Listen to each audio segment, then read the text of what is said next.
கூட ஒரு உரிய முறையில் நடத்துவதற்கான அனுமதிகள் வழங்கப்படாத ஒரு சூழல் இருக்கிறது.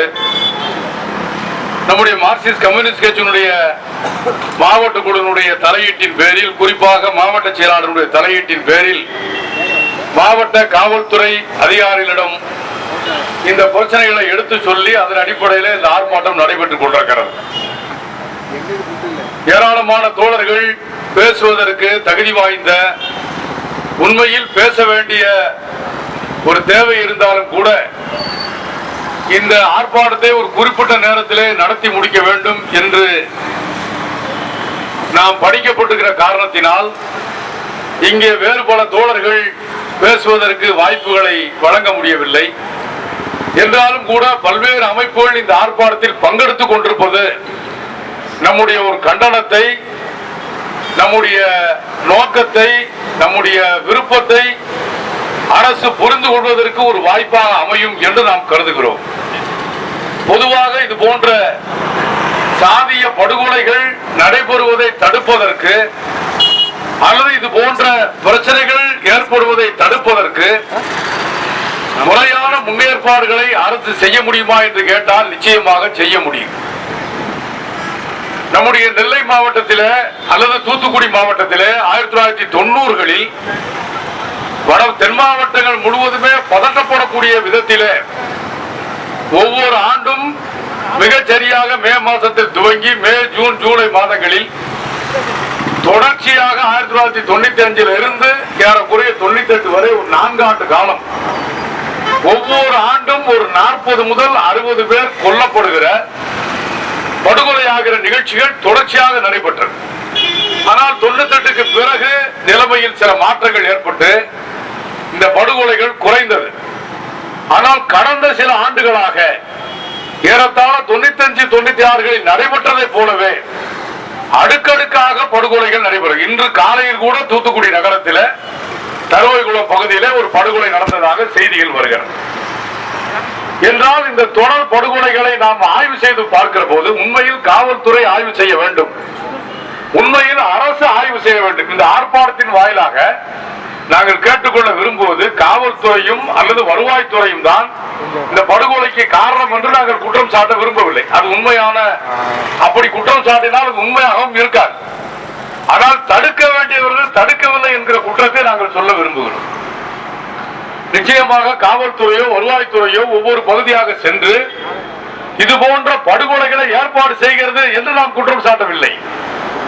ஆனால் திடீரென்று இந்த படுகொலைகள் நடைபெறுவதற்கு என்ன காரணம் என்பதை ஒரு ஆய்வுக்கு உட்படுத்தி பார்க்க வேண்டும் என்று நாங்கள் இந்த நேரத்தில் கோரிக்கை முன்வைக்கிறோம்.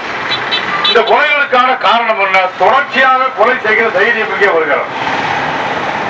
இப்போது கடைசியாக, அதாவது இன்றைக்கு நடைபெற்ற படுகொலைக்கு முன்பாக கடந்த ஏப்ரல் மாதத்தில் தேர்தலுக்கு சற்று முன்பாக நடைபெற்ற அந்த படுகொலையில தேர்தல் முடிந்தவுடன் நடைபெற்ற நம்முடைய புதுக்குடி கணேசன் காளிமுத்தினுடைய படுகொலை, அவருடைய வீட்டுக்கு நாங்க போயிருந்தோம். அந்த தாயார்த்த காளிமுத்தோட அம்மாட்ட கேட்டோம். அந்த அம்மா சினிமாவில் சொன்ன மாதிரியே சொன்னாங்க, 19 இடத்துல வெட்டி இருந்தாங்க, இவ்வளவு வெட்டின அளவுக்கு என் மகன் ஒண்ணும் பெரியாது இல்லைன்னு சொன்னாங்க. இந்த கேள்வியை நம்ம பரிசீலனைக்கு உட்படுத்தணும். இந்த கவுண்டர் இந்த வடிவேல் சினிமாவில் சொல்லுவார்ல, அம்முட்டுக்கு நான் ஒருத்தர் இல்லைன்னு சொல்லுவார்ல, இது பெற்ற தாய் சொன்ன ஒரு வாக்குமூலம். 19 இடத்தில் வெட்டி இருந்தாங்க. அந்த அளவுக்கு வெற்ற அளவுக்கு என் பையன் ஒண்ணு அப்படியான ஆள் இல்லைங்க. யாரோடையும் எதிர்த்து பேசுகிற ஆள் கிடையாது. கொஞ்சம் குடிப்பழக்கம் உள்ளவர். யாரோடையாவது மோதல் உண்டா? எவரோடையும் மோதல் இல்லை. அப்படின்னா இந்த கொலைக்கு காரணம் என்ன? பல்விதமான செய்திகளை சொல்றாங்க. உண்மையிலே இந்த செய்திகள் கூட உண்மையா பொய்யா, பொது இடங்களில் பேசுவதற்கு தகுதியானதா என்று கூட எங்களுக்கு அச்சமா இருக்கிறது. அந்த கொலையை விசாரிக்கிற போது ஒருத்தர் வந்து சொல்றாங்க, எப்படி வெட்டுறதுன்னு பயிற்சி கொடுக்கிறாங்கன்றாங்க. உண்மையா இருந்தால் இதை விட அதிர்ச்சி அளிக்கக்கூடிய செய்தி என்ன இருக்கிறது? இதெல்லாம் காதில் கிடைத்த செய்திகள். உண்மையா என்று சீர்தூக்கி பார்க்க வேண்டிய பொறுப்பு காவல்துறைக்கு முன்னால் இருக்கிறது. அந்த அம்மா சொன்ன ஸ்டேட்மெண்ட் சரிதானே? இவ்வளவுக்கு ஒருத்தர் இல்லைங்க, 19 இடத்துல வெற்ற அளவுக்கு ஒருத்தர் இல்லைங்க. அப்படின்னா ஏன் அந்த கொலை நடந்தது? அவர் யாருக்கும் எதிராளி இல்ல, பல கொலைகளுக்கு பல காரணங்கள் சொல்றாங்கல்ல. இவர் அவரை கொலை பண்ணவர், ஆகவே இவரை கொலை பண்ணாங்க, வலிக்குப்படி என்று பல காரணங்களை பத்திரிகையில் சொல்கிறது, காவல்துறை சொல்கிறது. இதெல்லாம் நம்ம பார்க்கிறோம். இப்ப காளிமுத்து கொலைக்கு என்ன காரணம் சொல்லப்படும்? அப்படின்னா ஏதோ ஒரு வகையில் கணக்கில் வைக்க வேண்டும் என்பதற்காக இந்த கொலை. அப்படின்னா இந்த மாவட்டங்களுடைய கொலையாளிகளாக இருந்தாலும் கொலை செய்யப்பட்டவர்களாக இருந்தாலும் இரண்டு குடும்பமே பாதிப்புள்ளாதுல, அதுவும் இளம் குற்றவாளிகள். இப்போ நீங்க கடந்த சில மாதங்களாக, கடந்த சில ஆண்டுகளாக திருநெல்வேலி மாவட்டத்தில், தூத்துக்குடி மாவட்டத்தில் ஸ்ரீவைகுண்டம் பகுதியில் நடைபெற்ற குற்றங்களில் கைது செய்யப்பட்டவர்களில் பலர் சிறார்கள், சிறுவர்கள். அப்படின்னா கொலையவே சிறுவர்கள் செய்தார்களா அல்லது வேற யாராவது செய்துவிட்டு சிறுவர்களை பலிகளாக்குறார்களா என்பதெல்லாம் கூட இங்கே மிக முக்கியமான கேள்விகளாக முன்னுக்கு வருகிறது. இந்த கொலைகள் எதை சாதிக்கிறது? இந்த கொலைகளால் ஒருபோதும் உழைக்கும் மக்கள் லாபம் அடைய முடியாது. அது எந்த சமூகமாக இருந்தாலும் சாதாரண மக்களுக்கு சாதி எந்த காலத்திலும் உதவிகரமாக இருக்காது. சாதி சங்கம் நடத்துபவர்களுக்கு அல்லது சாதியை முதலீடாக வைத்து எந்த கட்சியாக இருந்தாலும் அரசியல் ஆதாயம் தேடுபவர்களுக்கு தான் சாதி பயன்படுமே தவிர எல்லா சாதிகளை சார்ந்த ஏழைகளுக்கு சாதி எதிரானதுதான். ஆண்ட பரம்பரை என்று சொல்லி யார் சொல்ல முடியும்? ஒரு 50 ஏக்கர் நிலம் வச்சிருக்கோம் தான் சொல்ல முடியும். அந்த சாதியில் இருக்கக்கூடிய 50 ஏக்கர் 100 ஏக்கர் விவசாயம் பண்றவன் தன்னை பாதுகாத்துக் கொள்வதற்காக, தன்னுடைய அரசியல் அதிகாரத்தை பாதுகாத்துக் கொள்வதற்காக, சொந்த சாதியிலே தன்னுடைய பெருமையை நிலைநாட்டுவதற்காக ஒரு கூட்டத்தை படிக்க விடாம தடுத்து நிறுத்தி அவனுக்கு இளம் வயதிலேயே போதை பழக்கத்தை ஏற்படுத்தி அவங்க ரோட்ல நடந்து போற போது 4 பேர் வணக்கம் போட்ட அதுல ஒரு போதை, அதாவது உள்ளுக்குள்ள போடுற கஞ்சால ஒரு போதை அல்லது சாராயத்துல ஒரு போதை சொன்னா ரோட்ல நடந்து போற போது 4 பேர் வணக்கம் போடுறான் போற அதுல ஏற்படுகிற போதை. ஓ, இப்படி எல்லாம் இருந்தா வணக்கம் போடுவாங்க போல. இப்படி சிறார்கள், சிறுவர்கள் பல பேர் இது போன்ற கலாச்சாரத்துக்குள்ள உட்படுத்தப்படுகிறார்கள். இதையெல்லாம் காவல்துறை சீர்தூக்கி பார்க்க வேண்டாமா? மிக முக்கியமான இன்னொரு குற்றச்சாட்டு என்ன? ஒரு கொலை நடைபெறுகிறது, ஒருத்தர் கைது செய்யப்படுறார். அடுத்த அரை மணி நேரத்தில் சமூக வலைதளத்தில் என்ன வருதுன்னு கேட்டா, ஏற்கனவே என்னென்ன கொலைகள்ல தொடர்புடையவா இருக்கிறார். அதாவது இந்த இப்ப கொலை செய்தவர் முன்பாக பல கொலைகளில் தொடர்புடையவா இருக்கிறார். ஏன் அவரை குண்டர் சட்டை நீங்க போட முடியல? அவரையே நீங்க சாதாரண ஆளுகளை இப்ப சங்கரன் கோயில்ல எங்க கட்சி ஒன்றிய செயலாளர் ரவுடி பட்டியலை சேர்த்ததாக ஒரு தகவல். அதாவது இந்திய மாணவர் சங்கத்தில் படிக்கிற காலத்திலிருந்து பொது உடைமை இயக்கத்தில் ஈடுபட்ட மிக அற்புதமான ஒரு தோழர் அசோக் குமார், பட்டியல் சமூகத்தை சார்ந்த மார்க்சிஸ்ட் கட்சியினுடைய சங்கரன் கோயில் ஒன்றிய செயலாளராக திறம்பட பணியாற்றக்கூடிய தோழர். மிக சமீபத்தில் அவருடைய பெயரை ஒரு ரவுடி பட்டியலில் சங்கரன் கோயில் காவல்துறை இணைத்து வைத்திருக்கிறார். என்ன ஒன்று கேட்டால் என்ன சொல்லப்படுகிறது? சங்கரன் கோயிலில் எப்ப பார்த்தாலும் போலீஸ்க்கு எதிராக போராடுகிறார். அப்ப போலீஸ்க்கு எதிராக போராடினா ரவுடி பட்டியலை சேர்ப்பீங்களா நீங்க? அல்ல, அந்த பட்டியலை சேர்த்து உங்களால் என்ன பண்ணிட முடியும்னு கேட்கிறேன் நான். நம்முடைய அருகாமையில் உள்ள மாவட்டம் என்னையான்னு கேட்டா, கடந்த 10 ஆண்டு காலமாக சங்கரன் கோயில் நகரத்தில் காவல்துறையுடைய பல்வேறு விதமான அத்துமீறலுக்கு எதிராக போராட்டங்களை நடத்தியிருக்கிறார். உச்சகட்டமாக கடந்த சில மாதங்களுக்கு முன்பாக, தேர்தலுக்கு முன்பாக ஒரு திருவிழாவிற்கு ஒரு வேன்ல சவாரி, அந்த வேனை வாடகைக்கு அமர்த்தி கொண்டு மக்கள் போறாங்க. நடு பஜார்ல போற திருவிழா என்பதால் பெரிய கூட்டம். பஜார்ல போற போது போலீசாருக்கும் அந்த டிரைவருக்கும் ஏதோ பிரச்சனை ஏற்படும். ஒரு 6-7 போலீசார் வண்டியில ஏறி டிரைவர் சீட்ல இருந்து அவனை தூக்கி வண்டிக்குள்ள போட்டு கொடூரமான முறையில தாக்குறாங்க. நைட் அவர் செத்து போறார். நீங்க அடிச்சதெல்லாம் இறந்தாரா அல்லது ஏற்கனவே நோய்வாய்ப்பட்டிருந்தாரா என்பதெல்லாம் மருத்துவ அறிக்கை தான் சொல்லணும். நாங்க ஒன்றும் குற்றச்சாட்ட விரும்பல. இந்த பிரச்சனை எதிர்த்து போராடினார் என்பதற்காக அசோக்குமார கட்சியினுடைய ஒன்றிய செயலாளரை நீங்க ரவுடி பட்டியல சேர்த்து வச்சிருக்கீங்க. நான் கேட்கிறேன், இந்த அடுக்கடுக்கான கொலைகளில் ஒருவரே பல கொலைகளுக்கான காரணமா இருக்கிறார். ஜாமீன்ல பெயில்ல கொலை செய்யறார். முதல் நாள் பெயில்ல வந்திருக்கிறார், மறுநாள் கொலை செய்கிறார். அப்படின்னா வெளியே வந்தால் இவர் குற்றத்தில் ஈடுபடுவதற்கான வாய்ப்பு இருக்கிறது என்று காவல்துறைக்கு தெரிகிற போது ஏன் நீங்க அந்த பெயில ஆட்சேபிக்கல? என்ன அவர் நிரந்தரமா ஜெயில இருந்தா எந்த நாடு கெட்டு போயிருமா? அவர் கொலை வெறியோடு இருக்கிறார். விடுதலை வருவது, பிணையில் வருவது, இன்னொருத்தரை என்று தெரிந்த பிறகும் அதில் அலட்சியம் காட்டுவது காவல்துறையா பொதுமக்களா? இந்த இடத்துலதான் நாங்க சொல்றோம். அப்ப நீங்க நெல்லையில் தூத்துக்குடி ஸ்ரீவைகுண்டம் பகுதியில் தொடர்ச்சியாக நடந்த கொலைகளை நீங்கள் ஆய்வு செய்து பார்த்தால் புதுசு புதுசா யாரும் கொலை செய்யறதில்லை. ஏற்கனவே கொலை செய்த குற்றவாளிகளை திரும்ப திரும்ப கொலை செய்யறாங்க. இந்த வடிவேல் சினிமாவில் சொல்லுவாங்க, திரும்ப திரும்ப சொல்ற போல திரும்ப திரும்ப கொலை பண்றாங்க. அப்படின்னா நீங்க எச்சரிக்கையா இருக்கணுமா இல்லையா? நான் என்ன சொல்றேன், சம்பந்தப்பட்ட நபரை கூட்டு போய் புத்தி கூட சொல்ல மாட்டேயா? அவன் குடும்பம் என்ன ஆகுறது? ஒரு 5 கொலை செஞ்சவன் குடும்பம் உருப்பிடுமா? அவன் கொலை செய்வதற்காக உலகத்துல பிறந்தவனா? நம்முடைய சாதிய சமூகத்தில் எப்படி சாதியா பிரிச்சு வச்சிருக்கோம், அப்படி கொலை செய்யறதுக்கு ஒரு சாதியா இருக்கு நாட்டுல. நான் அந்த குறிப்பிட்ட சமூகத்தை சார்ந்தவர்கள் பரிசீலிக்கணும். அந்த குறிப்பிட்ட சமூகத்திலே பலர் உயர் அதிகாரிகளாக, அமைச்சர்களாக, பெரிய பெரிய பொறுப்புலாம் உட்கார்ந்துருக்காங்க. அந்த குறிப்பிட்ட சமூகத்திலே இளைஞர்கள், சிறுவர்கள் தொடர்ச்சியாக கொலையிலே ஈடுபடுவது எந்த வகையில அது நியாயமாக இருக்க முடியும்? இன்றைக்கு நம்முடைய ஸ்ரீவைகுண்டம் கோயில் நம்ம பார்க்கிறோம். அங்க இருக்கக்கூடிய, அதாவது காவல்துறையில் இது போன்ற சென்சிட்டிவான பகுதியில ஒரு பொருத்தமான காவல்துறை அதிகாரிகள் நியமிக்க வேண்டாமா? நம்ம விசாரிச்சா சொல்றாங்க, இவர் எந்த வகையில லாய்க்கு இல்லாத போலீஸ்காரன் சொல்றாரு. லாய்க்கு இல்லாத கொண்டு அங்க போடுறேன். தமிழ்நாட்டு காவல்துறை திறமையான காவலர்கள் இல்லையா? இந்த குறிப்பிட்ட சமூகங்களை இந்த மாவட்டத்தில் பணியமர்த்துவதற்கு பதிலாக இந்த குறிப்பிட்ட சமூகங்களுக்கு அப்பாற்பட்டு அங்க வேற காவல்துறை சேர்ந்தவர்களை பணியமர்த்த முடியாதா? உங்களுக்குள் நடைபெறக்கூடிய கிரைம் மீட்டிங் நடைபெறுகிறத வாரம் ஒரு முறை மாவட்ட காவல் கண்காணிப்பாளர் தலைமையில அல்லது மாவட்ட ஆட்சியர் தலைமையில நீங்க நடத்துகிற அந்த கிரைம் மீட்டிங்ல என்னத்தை நீங்க பேசுறீங்க? இது போன்ற குற்றங்கள் தொடர்ந்து நடைபெறுவதை தடுப்பதற்கு என்ன செய்வது? மக்கள் மத்தியிலே ஒரு மாபெரும் பிரச்சாரத்தை நாம் மேற்கொள்ள வேண்டாமா?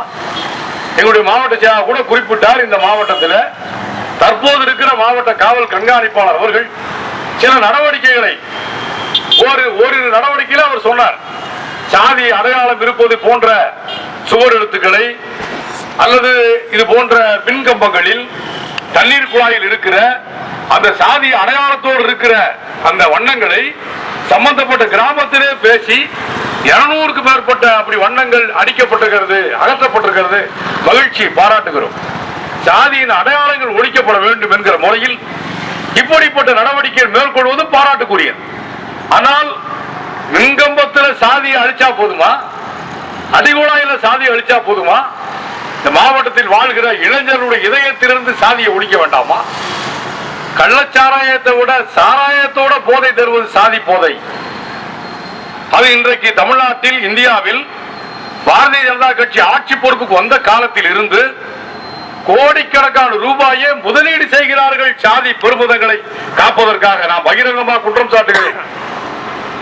ஒவ்வொரு சாதியும் தமிழ்நாட்டில் மட்டுமல்ல, இந்தியா முழுவதும் எல்லா சாதியும் ஆண்ட பரம்பரை தான். ஆளாத சாதி ஒண்ணு கூட கிடையாது. எல்லாம் ஆண்ட சாதி தான். என்ன குடும்பம்னா போலீஸ்காரங்களே சொல்றாங்க, நான் யார் தெரியுமா? ஆண்ட பரம்பரையிலிருந்து வந்தவன். ஆண்ட பரம்பரை கூலி வாங்கிக்கிறது, மாசம் மாதம் சம்பளம் வாங்குறீங்க ஐயா. ஆண்ட பரம்பரைனா அந்த பரம்பரை பணம் வாங்கிக்க வேண்டியதானே? எங்க தலைவர் நன்மாரன் தான் சொல்லுவார், மதுரை சட்டமன்ற உறுப்பினர் சமீபத்தில் மரணம் அடைந்த நன்மாரன் சொல்லுவார், ஏண்டா எல்லாரும் ஆண்ட பரம்பரை அந்த வெள்ளக்காரன் யாரடான்னு கேட்பார். 450 வருஷம் அந்த நாட்டை ஆட்சி செஞ்சானே, நீ பூரா ஆண்ட பரம்பரை அந்த வெள்ளக்காரன் யாரான்னு சொல்லி கேட்பாரு. ஆண்ட பரம்பரையவே நீ எப்படா நீ இன்னொருத்த ஆர்டர் போது சும்மா இருக்குன்னு கேட்பாரு. வெள்ளக்காரனுக்கு பூரா சலாம செய்தானே நம்ம. 450 வருஷம் அந்த நாட்டில் ஆட்சி நடத்துகிற போது எல்லாம் கப்ப வீரபாண்டிய கட்டவன் போல அல்லது ஓரிருவர் தானே அதை ஏற்று கேட்டாங்க. பூலித்தேவனை போல, சங்கரலிங்கனாரை போல ஒரு சில பேர் தானே கேட்டாங்க. சுந்தரலிங்கனாரை போல எல்லாருமா கேட்டாங்க. பாக்கியெல்லாம் வணக்கம் தானே போட்டாங்க. அப்படின்னா அன்னைக்கு ஆண்ட பரம்பரை என்னாச்சு? ஆனா இப்ப தேர்தலுக்கு ஓட்டுக்கு பணம் வாங்குறோம், ஆண்ட பரம்பரை தான் ஓட்டுக்கு வாங்குறேன். நாங்க பூரா ஆண்ட பரம்பரையா ஓட்டு காசு வாங்க மாட்டோம். ஒருத்தன் சொல்லு பார்ப்போம். அந்த 250 ரூபா காசை நாங்க ஆண்ட பரம்பரையில பிறந்தவன்டா ஓட்டு காசு வாங்க மாட்டேன்னு சொல்லு. அப்படின்னா நம்ம பேசுற ஆண்ட பரம்பரை என்பது என்ன? சிசிடிவி கேமரா புட்டேஜ் எடுத்து போடுறான்ல, அந்த கொலை நடந்தத சிசிடிவி கேமரா புட்டேஜ் எடுத்து தொலைக்காட்சியில ஒளிபரப்புறான். டிவியில இருந்து அதை டவுன்லோட் பண்ணி, சம்பந்தப்பட்ட சேனல்ல இருந்து டவுன்லோட் பண்ணி இவன் ஒருத்தன் போடுறான். சரித்திரம் திரும்புகிறது. அதாவது கொலை காட்சி அப்படியே பதிவிட்டு சரித்திரம் அவனு நான் சொல்றேன். இந்த சரித்திரம்னு போட்டவன சரித்திரத்துக்கு வெளியே வர விடாம ஜெயில போடணுமா இல்லையா? நீ நாங்க பொதுமக்கள் என்ன செய்ய முடியும்? ஒரு கொலையை நியாயப்படுத்தி சமூக வலைத்தில் பதிவிடுவதை போது நீங்க என்ன செய்றீங்க? நீங்க இந்தியாவில் பாத்தீங்கன்னா பேஸ்புக் இருக்கு, ட்விட்டர் இருக்கு, இன்ஸ்டாகிராம் இருக்கு. இந்த நிறுவனங்களை பூரா பிஜேபி அரசாங்கம் மிரட்டுகிறது. பாஜகவுக்கு எதிராக பதிவு போட்டால் அந்த பதிவு சேராகவே செய்யாது. நான் மோடிக்கு எதிராக ஒரு பதிவு போட்டா ஒரு 20 பேருக்கு மேல அதுக்கு ரீச் ஆகாது. ஆனா ஒரு போட்டோவை போட்டா 500 பேருக்கு ரீச் ஆகும். இது சமூக வலைதள நிறுவனங்கள் செய்திருக்கிற சதி. அரசாங்கத்திற்கு கட்டுப்பட்டு அரசாங்கத்துக்கு எதிரான பதிவுகளை சேராக விடாம சம்பந்தப்பட்ட சமூக வலைதள நிறுவனங்கள், அது இன்ஸ்டாகிராம், பேஸ்புக், எக்ஸ் வலைதளம் எல்லாம் தடுக்கிறது. ஒரு கொலையாளியை நியாயப்படுத்தி போடுகிற பதிவை காவல்துறை நடவடிக்கை எடுக்குமா இல்லையா? நான் தூத்துக்குடி மாவட்டத்துடைய காவல்துறை கண்காணிப்பாளருக்கு இந்த ஆர்ப்பாட்டத்தின் வாயிலாக பகிரங்கமாக நான் வேண்டுகோள் வைக்கிறேன். ஏன்னா சாதி அடையாளங்களை நீங்கள் அழித்ததாக, மரங்களில் அழித்ததாக, அடிவைப்புகளில் அழித்ததாக ஒரு செய்தி சொல்லப்படுகிறது. உண்மையில் பாராட்டுக்குரியதான். எதில் அழித்தாலும் பாராட்டுக்குரியதுதான். சமூக வலைதளத்தில் நிரந்தரமாக பதிவிடுவர்களை, இதுபோன்று சாதியை ஆதரித்து, சாதிய படுகொலைகளை ஆதரித்து பதிவு செய்வர்கள் யாராக இருந்தாலும் அவர்கள் மீது சைபர் கிரைமை பயன்படுத்தி வழக்கு பதிவு செய்யப்படும் என்கிற உத்தரவாதத்தை கொடுக்க தயாரா? தூத்துக்குடி மாவட்ட காவல் கண்காணிப்பாளர் மட்டுமல்ல, தமிழ்நாட்டுடைய தலைமை காவல்துறை அதிகாரி உள்பட எப்படி சமூகத்தில் நம்ம பதட்டத்தை தணிக்க முடியும்? இந்த ஆர்ப்பாட்டத்தில் பேசுறது என்ன வருது? இப்போ ஆர்ப்பாட்டத்தில் பேசுனா பாண்டவரும் நினைக்கிறீங்க நீங்க. சமூக வலைதளத்தில் ரத்தம் சொட்ட சொட்ட படம் வருது. ரத்தம் சொட்ட சொட்ட படம் வருது. பல்லாயிரக்கணக்கான பேர் லைக் போடுறான், ஷேர் பண்றான். ஏன் நீங்க நடவடிக்கை எடுக்கல? எப்படி உங்களால் குற்றத்தை தடுக்க முடியும்? ஆகவே இதெல்லாம் மாநில அரசாங்கத்துடைய கடமை, காவல்துறையோட கடமை. இது போன்ற நடவடிக்கைகளை மேற்கொள்வதற்கு சமூக தளத்தில் செயல்படக்கூடிய அமைப்புகளை அழைத்து அவர்களுடெல்லாம் கலந்துரையாடல் நடத்தி எப்படி இந்த படுகொலைகளை தடுக்க முடியும், எப்படி அந்த கிராமத்தில் ஒரு சமூக நல்லிணத்தை ஏற்படுத்த முடியும் என்பதையெல்லாம் ஆய்வுக்குட்படுத்த வேண்டிய பொறுப்பு காவல்துறைக்கு, வருவாய்த்துறைக்கு, தமிழக அரசாங்கத்திற்கு உண்டு. குறிப்பாக தொடர் குற்றவாளிகள் பிணையில் வெளிவராமல் தடுக்க வேண்டும். அதே போல ஒவ்வொரு கொலையிலும் குற்றவாளிகள் தண்டிப்பதை உறுதி செய்யப்பட வேண்டும். திருநெல்வேலி மாவட்டத்தில், தூத்துக்குடி மாவட்டத்தில் நடைபெற்ற ஒரு 100 கொலைகளை நாங்கள் ஆய்வுக்குட்படுத்தினோம். போலீஸ் பண்ணதோ இல்லையோ, நாங்கள் 100 கொலைகளை ஆய்வுக்குட்படுத்தினோம்.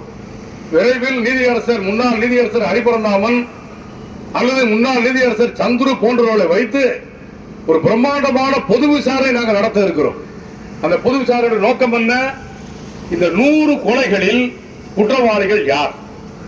இந்த குற்றவாளிகள் எவ்வளவு நாள் சிறையில் இருந்தாங்க? இந்த குற்றவாளிகள் எப்போது பிணையில் வந்தார்கள்? பிணையில் வந்த பிறகு அவர் செய்த கொலைகள் என்ன? இந்த குற்றவாளிகளுக்கு கிடைத்த தண்டனை என்ன? ஒண்ணுமே கிடையாது சார், ஒண்ணுமே கிடையாது. 5 கொலை பண்ணவனுக்கு இந்த மாவட்டத்தில் தண்டனை இல்லை, நெல்லை மாவட்டத்தில் தண்டனை இல்லை. அப்ப 6வது கொலை பணத்தான செய்வான். நீங்க கூலிப்படைகளோ அல்லது சாதி வரி படுகொலையோ செய்யக்கூடிய குற்றவாளிகளுக்கு தண்டனை. சென்னை போன்ற நகரம், உங்க ஊர்ல எப்படி எனக்கு தெரியாது. உங்க ஊர்ல பாக்குற போது யாரும் ஹெல்மெட் போடுற மாதிரி தெரியல, கொஞ்சம் அப்படி ஒரு லிபரலா போலீஸ் இருக்கு போல் தெரியுது. நான் சென்னையில இருந்து வந்திருக்கிறேன். எந்த ரோட்லயும் ஹெல்மெட் போடாம போக முடியாது. ஒரு 10 அடி தூரம் போனா வீடு இங்க இருக்கும், ஒரு 1/2 கிலோமீட்டர்ல ஒரு கடை இருக்கு, ஒரு பொருளை வாங்கிட்டு வந்தா அதுக்கு எதுக்கு ஹெல்மெட் போனா கூட ஒரு 1000 ரூபாய் ஃபைன் கட்டாயம் போடப்படும். இப்ப சென்னையில் இருக்கக்கூடிய பொதுமக்கள் எல்லாம் உயிரை பாதுகாப்பதற்கு ஹெல்மெட் போடுறான். இது யாராவது ரோட்ல போறவங்க ஏப்பா உயிரை பாதுகாக்க ஹெல்மெட் போடுறாங்க. அதுவல்ல, உயிரை பாதுகாப்பதற்கு யாரும் ஹெல்மெட் போடுறது இல்லை. போலீசார் ஃபைன் போட்டுருவாங்கன்றதுக்காகத்தான் ஹெல்மெட் போடுறாங்க. அப்படின்னா ஒரு ஹெல்மெட் வழக்கில் இருக்கிற பயம் கூட எஸ்சிஎஸ்டி ஆக்ட்ல பதிவு செய்யப்படக்கூடிய வழக்குகளில் குற்றவாளிக்கு ஏன் வரல? ஹெல்மெட் போடாம போனா போலீசார் ஃபைன் போட்டுருவான் என்பதற்காக ஹெல்மெட் போடுற கலாச்சாரத்தை மக்கள் வளர்த்துக் கொண்டிருக்காங்க. நல்லது, பயந்தாவது போடுறது நல்லது.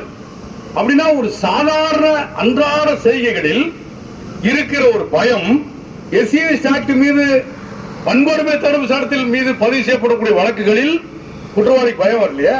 ஒருத்தர் கேட்டா சொல்றான், என் மேல 6 வழக்கு எஸ்சி ஆக்ட் வழக்கு இருக்குன்றான். அதான் அவன் பெருமையா சொல்றான்.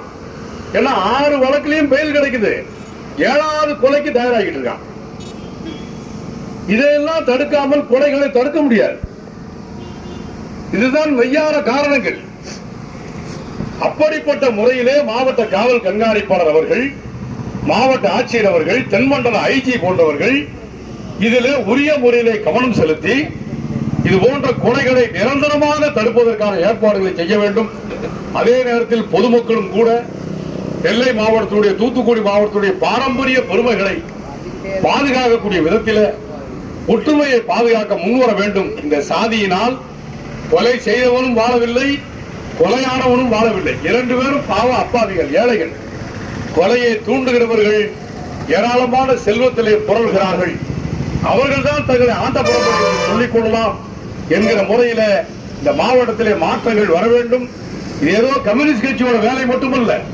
பெருவாரியான மக்களை வைத்திருக்கிற அண்ணா திராவிட முன்னேற்ற கழகம், பெருவாரியான வாக்காளர்களை வைத்திருக்கிற திராவிட முன்னேற்ற கழகம் போன்ற பெரிய கட்சிகள் என்று சொல்லிக்கூடிய கட்சிகள், அவங்க தான் ஆண்ட கட்சின்னு சொல்லிக்கலாம். நாங்களா சொல்ல முடியும்? ஜனங்க தெளிவா இருக்காங்க. பிரச்சனைனா கம்யூனிஸ்ட் கட்சி ஆபீஸ், ஓட்டு போடுறதுதான் அதிமுக திமுக மக்கள் வரையறுத்து வாழ்றாங்க. ஒண்ணு எங்களுக்கு ஒன்றும் பிரச்சனை இல்லை. நீங்க காலமெல்லாம் அவங்களுக்கே ஓட்டு போடுங்க, அவங்களும் ஆளுங்கட்சியா இருக்கட்டும், எங்களுக்கு ஒன்றும் பிரச்சனை இல்லை. எங்களை பொறுத்த வரைக்கும் என்னைக்குமே ஆளுங்கட்சி என்கிற ஒரு கெத்தோட தான் நாங்க இருக்கிறோம், அவ்வளவுதானே. அதற்கு காரணம் போராட்டம் எங்கள் கையில் இருக்கிற வரை நாங்கள் தான் ஆளுங்கட்சி என்கிற மாபெரும் உணர்வோடு தான் நாங்க இருக்கிறோம். இந்த மாவட்டத்தில் இருக்கிற எல்லா அதிகாரிகளை விட எங்க மாவட்ட பெரியார் தான் நாங்க நினைக்கிறோம். ஏனென்றால் குற்றமற்றவர்கள் நாங்கள், எல்லா அநீதியும் தட்டி கேட்பவர்கள் நாங்கள். இது திமிருக்கு சொல்லப்படுவது கிடையாது. நாங்கள் ஏற்றுக்கொண்டிருக்கிற அறம் அப்படிப்பட்டது. ஆனால் பெரிய கட்சிகளுக்கு பொறுப்பு இருக்க வேண்டாமா? திமுக அதிமுக பொறுப்பு இல்லையா? நீங்க நாங்க நடத்துறோம், இங்க ஒரு 200 பேர் இருக்கிறோம். திமுக நடத்துற 20,000 பேர் இருப்பாங்களே. சாதிக்கு எதிராக படுகொலைகளை வேண்டாம் என்று திமுக நடத்தினா 20,000 பேர் இருப்பாங்களே. அதிமுக நடத்தினா 50,000 பேர் இருப்பாங்களே. இப்படி சொல்கிற போதுதான மக்கள் மத்தியில மாற்றங்கள் வரும். அப்ப பெரிய கட்சி ஓட்டு வாங்குறது மட்டும்தான் உங்க பொறுப்பா? பாக்கி எல்லாம் எங்க பொறுப்பா? நாடாளுமன்ற உறுப்பினர், தமிழ்நாட்டிலே புகழ்பெற்ற நாடாளுமன்ற உறுப்பினர் இங்க இருக்கிறாங்க. உங்க முன்னாடி நான் வேண்டுகோளை முன்வைக்கிறேன். ஒரு சாதிய சமத்துவத்திற்காக உங்கள் தலைமையில் ஒரு நடைபெறக்கூடிய இந்த மாவட்டத்தில் மேற்கொள்ளக்கூடாதா? ஆயிரக்கணக்கான கிராமங்களில் குற்றவாளிகளை சந்தித்து பேசக்கூடாதா? எவ்வளவு மாவட்டத்தில், நெல்லை மாவட்டத்தில், தூத்துக்குடி மாவட்டத்தில் இது போன்ற படுகொலைகள் தொடர்வது